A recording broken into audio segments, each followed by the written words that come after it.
مقام ابراہیم یہ وہ پتھر ہے جس پر ابراہیم علیہ السلام نے کھڑے ہو کر کعبہ شریف کی تعمیر فرمائی تھی، اور حضرت ابراہیم علیہ السلام جب اپنی زوجہ محترمہ ہاجرہ اور سیدنا اسماعیل علیہ السلام کی ملاقات کے لیے مکہ مکرمہ تشریف لاتے تو سواری سے اترتے چلتے وقت اسی پتھر پر پاؤں رکھتے تھے۔ یہ پتھر حجر اسود کی طرح جنت سے آدم علیہ السلام کے ساتھ اتارا گیا تھا۔ جب حضرت ابراہیم خلیل اللہ اپنے بیٹے حضرت اسماعیل علیہ السلام سے ملاقات کرنے کے لیے مکہ معظمہ تشریف لے گئے تو وہ گھر میں موجود نہیں تھے۔ ان کی بیوی عمارہ آپ کی عزت و تکریم اور بے حد تعظیم کی اور اس وقت کے دستور کے مطابق درخواست کی کہ چچا جان آپ براق سے اتر کر آرام کریں اور میں آپ کے گرد آلود سر کے بال دھونے کی سعادت حاصل کروں، لیکن آپ نے ارشاد فرمایا کہ مجھے نیچے اترنے کی اجازت نہیں ہے۔ چنانچہ نیک سیرت بہو ایک پتھر لائی اور اس سے آپ کے دائیں پاؤں کے نیچے رکھا۔ آپ نے پتھر پر پاؤں رکھ کر سر کو دائیں جانب جھکا دیا اور بہو نے اس سے دھویا، پھر پتھر بائیں پاؤں کے نیچے رکھ کر سر کی دوسری جانب بھی دھوئی۔ جہاں حضرت ابراہیم علیہ السلام نے پتھر پر پاؤں مبارک رکھے تھے اس جگہ پاؤں ٹخنوں تک گڑ گئے تھے اور بہت گہرے نشانات منقش ہو گئے تھے۔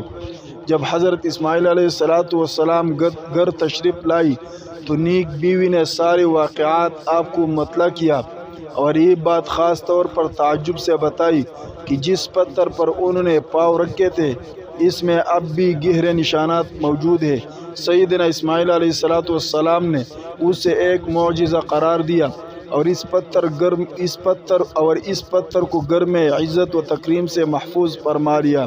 پھر جس وقت بیت اللہ کی تعمیر کے لیے حضرت ابراہیم علیہ السلام تشریف لائی اور تعمیر کے دوران پاڑا بنانے کے لیے چنائی کے لیے کوئی پتھر لانے کو کہا تو حضرت اسماعیل علیہ السلام نے وہی پتھر لا کر پیش کر دیا۔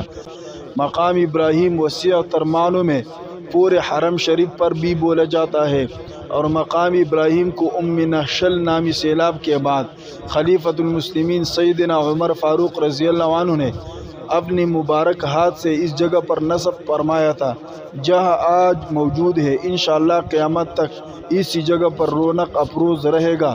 پھر جب بیت اللہ کی چاروں طرف کا مطاف ختم ہو جاتا ہے تو چاروں طرف کی کچھ بلندی پر ترکی حکومت اور سعودی حکومت کی بنائی ہوئی عمارت کا سلسلہ شروع ہو جاتا ہے۔